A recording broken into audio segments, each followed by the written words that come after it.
Strictly John Keith on City Talk 105.9. Hello, I'm John Keith and welcome back to Strictly John Keith on City Talk 105.9. My studio guest, former Everton and Ireland midfielder Gareth Farrelly, who at the conclusion of the first segment told us the amazing story about how he overcame, or the NHS overcame, his amazing medical emergency, and he now looks fit and well, by the way, I can say that. And Gareth, you've now embarked on a whole new career because you're soon to be a solicitor. Yeah. Basically, as a footballer, and I'm sure people you'll have sit in front of you will say, after an illness, the first question you always ask is, when can I play football again? And I was lucky when my histology and everything came back that there was no cancer, and that everything had been repaired. I could make a full recovery. Yeah. I was lucky at the time. I'd lost 23 pound in 3 weeks. So as my recovery developed, I was able to do my rehab at Preston, who were incredibly good to me. It was really local, Southport. So I was able to get going again there. And then I signed non-contract forms at Morecambe. Obviously, Jim Bentley's the manager there now. Sammy McElroy was at the time. Oh, yes, yeah. And it was sort of a progression back to fitness, and it was something that was really important to me to come back from sort of where I'd been at. But equally, when you're sat at home and you're thinking, oh my God, there's a reality to it now that I might not be able to play again. What am I going to do? Yeah. So I'd always had an interest in the law. Through my time at Morecambe, I'd started to Google different courses. Obviously, again, from a footballer's point of view, it's like a form of institutionalisation. You come out of coming out of the army. The reality is you may have done something and had a career, but you're actually not qualified to do anything else. So I attended an open day at Edge Hill University, and I met a couple of the law tutors, and they were really encouraging straight away. I had an interview with the head of the department, Franco Rizzuto, who was brilliant. So there was a course to be done in the summer for 6 weeks, and if you pass the course, you get access onto the degree programme. Yeah. And during the closed season, I did the course and I passed it, and then the day the course finished, I went back and started pre-season at Morecambe. Right. But my reality was, not that I was always sort of coming from behind, if you like, because of my illness and different things, but I started to realise I was never going to play in the Premier League again. I was quite comfortable with where I was at. So the reality hit home. Oh yeah, Morecambe went to Exeter one weekend, and it was a 6.5 hour coach trip, which is the equivalent of a transatlantic flight. Plenty of thinking time. Oh my God, I didn't go. Oh, you didn't go? I pulled out of it, yeah, because I had it up in my head what the time would be, and it would be to possibly be... What a good decision. Oh, I'm telling you now, yeah. To be a sub or to whatever. And that next week, again, in moving away from standard football call, I went to see the manager, and I'm not sure if he half expected me to be going in saying, well, I should be playing instead of whoever, I'm better than him, why are you not doing it? And I went to him and I said, I've had a letter from Edge Hill, the degree programme starts on the 25th of September and I'm going. Right. And I sort of made peace with it quite well at that. So that was the start of my degree. So I had 3 years at Edge Hill, and as I say, I met some super people that were a huge help. Yeah. I had a really enjoyable time there.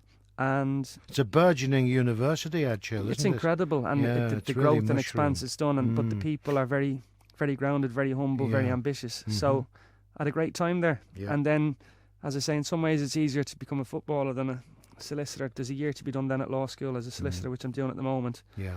And then with a view to going into a training contract. So my training contract will be a Liverpool firm, Hampson Hughes, which is a really young, dynamic firm. The partners, I met them, I was hugely impressed with them, and they've given me a brilliant opportunity, really, to become fully qualified. So great stuff. It's like steps and progression, but I'm looking forward to finishing law school, and then really excited about working with them, because commercial and sports areas are the areas that I was going to ask you which naturally going to target, because again, you can't not escape your past, if you like. No. I think when I started, I would have had different designs. Well, what you I may wanted as well to do. use your past, mightn't you? Completely. About and I it, think it's your experience as well, which put you in a unique position. So I'm not the first. Stuart Ripley used to play for Blackburn. Yes, he's a brilliant guy. He's based with a firm in Manchester. Colin Murdoch, who used to play at Accrington. Oh yeah. Preston. He did a similar role, but became an agent. So, as I say, it's an area.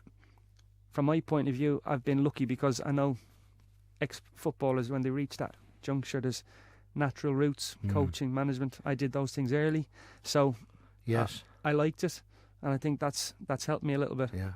Great stuff. That's a great story. Anyway, to get back to your roots, Gareth, you were born in Dublin in the 1970s, and you've already said you were a great fan of Howard Kendall's 1980s Everton side, who, they won everything that was there to be won, really. But you played for Home Farm, didn't you? Is that right? Yeah. Home Farm at that time. Ronnie Whelan played yes, there. I know. Famous Dublin club. Yeah, famous. Oh, and they had a huge sort of schoolboy section, hugely respected. Yeah. And I played my schoolboy football with them. Manager there, Mick Grogan, was terrific. I had a great time. Yeah, and you played for Ireland schools and youth teams, and then, as you say, your career path took you to Aston Villa, and I think you signed as a 16-year-old on YTS. Is that no? Right? I was lucky, one of the lucky ones. I signed as a pro when I turned 17. Oh, did you? Yeah, you skipped all that, did you? Yeah. So I think you also went on a loan period with Rotherham while you were at Villa. It's the best, to be honest with you, it's one of the best times I ever had in football. Was it? Yeah. John McGovern and Archie Gamble were the managers there. Oh, fantastic! And it was the best education. What a learning! Best education I could have had. Yeah. Rotherham was a fabulous place. I stayed with a family whose son was at Villa with me. So for the time I was there, it was again starting off as a young lad, and again going from the bright dizzy lights of Aston Villa to Rotherham.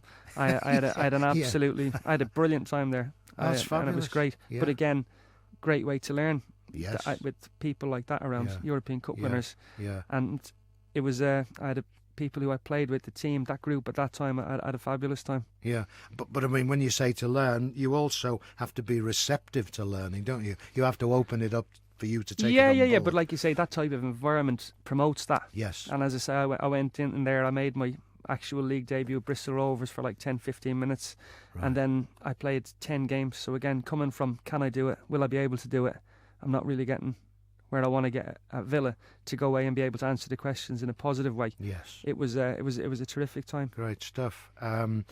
And you made 9 appearances for Villa under Brian Little, and I gather your debut was at Liverpool in March 1996. Yeah. The irony for that is now I've made more appearances for the former players at Aston Villa than I have for the real Aston Villa. Is that right? Yeah. Not many people will lay claim to that.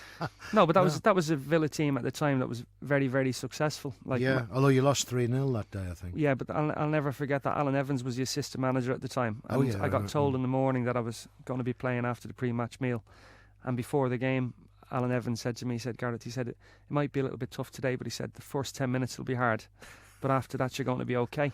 And it was 3-0 after 8 minutes, so the game was actually over. So is that steep, steep learning curve. Goodness me, 3-0 after 8 minutes. Yeah, Liverpool had a super team at that time. And again, I think I did a lot of running on that day, but I don't think I touched the ball very much. But I suppose, daunting though it was, again, educational. You learned something. Oh, it was from brilliant, these things, because again, you're waiting for your debut as a young lad that much. Not the outcome results-wise, but to have made the debut was great for me. Yeah, and then I think I'm right. Your home debut was the following season, a 3-1 win over Everton. Is that right? Yeah, which in my terms was a game changer, because the reality at that time was I had a difficult relationship with some of the coaches at Villa, who didn't make my life very easy. Why was that, Gareth? Were they hard taskmasters? Hard taskmasters, clash of personalities, different elements. Like I think at some points at Villa I had more full caps for Ireland than I had appearances for Villa, which is a slight question. We'll talk about Ireland. Yeah, in due course, I had a fabulous time at Ireland with Mick McCarthy and Ian Evans. I was under 21 captain, had a brilliant time, and going on the Irish trips was like a release at that time, because I had people who had belief in me. Yes. We had a fabulous setup and spirit, and then I got back to a difficult Villa situation where I knew in my mind at that time, irrespective of what I did, I was never going to play. Now, the Everton game came about at the end of it would have been a double header where we were away for 2 games, and we came back, and the story is quite funny really, because I had a ritual at Aston Villa that year, because I knew I wouldn't play. I never even brought my bag into the ground, and because I knew they'd name the subs or whatever, at best I'd be a sub, but I was never really required, so I was huge help to the commercial. You resigned to your fate? Yeah. Or what you thought was your fate? I was huge help to the commercial department. I think that was as far as it went. But on the Friday, I'd been away for 10 days, and a lot of my friends had said to me, come on, Friday night, we need to go out, catch up, have a whatever. Yeah. And on training in the Friday, I'd trained with the first team, and again, I'd no illusions or designs on playing the next day, but one of the lads said to me, he says, Andy Townsend suspended, like you might play tomorrow. And I was like, come on now, standard joke, the kitchen lady's got more chance of starting against Everton tomorrow than I have. So I went home, had a quiet evening, and there was that element of doubt where the lads rang me to see was I ready to go out, and I said, you know what, I'm just going to leave it tonight. So Saturday was the same ritual. Turned up, walked in, no bag, and the lads having a giggle with me, and then team sheet turned over and it was like I was playing. So you can imagine it was just like, oh, hang on, I hadn't scripted this for today. But and your boots were in your bag, were they? Our boots were in the car. Oh, they're in the car? Yeah, still in the box. not in the box, but basically I played, I got man of the match. It was a great debut. I enjoyed it. It was like an opportunity to sort of play at Villa Park again. Yes. Really, really big thing for me with a hugely positive outcome. So that sort of changed the perspective at Villa at that time, because I was out of contract. I'd been offered a contract which was the same as what I was on. Right. We went to Wimbledon away on the Tuesday night, but again, I was left out straight away. So I had 5 years there. There were some brilliant people who were supportive to me, but I had a difficult time. And I say now it's like, it's only with a little bit of experience. I think youth is wasted on the young.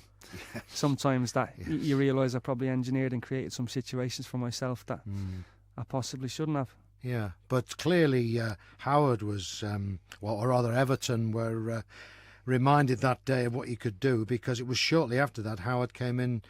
It was his first signing, actually, of his third spell as manager. Yeah, and as I say, in July 1997. Yeah, it was 700,000. Yeah, that was on the tribunal. Yes, it was. Where I went and argued my case why Aston Villa shouldn't be receiving a huge sum from me at the time. Yeah, because they'd asked a lot more. No, they asked for, I think, a couple of million at the time. Yeah. So it's like everything in life. Complimentary. I had to no you value. in a way, I had no value while I was there, but when I was gone, all of a sudden I was worth something. So very good point. Yeah, that still applies in football. Yeah.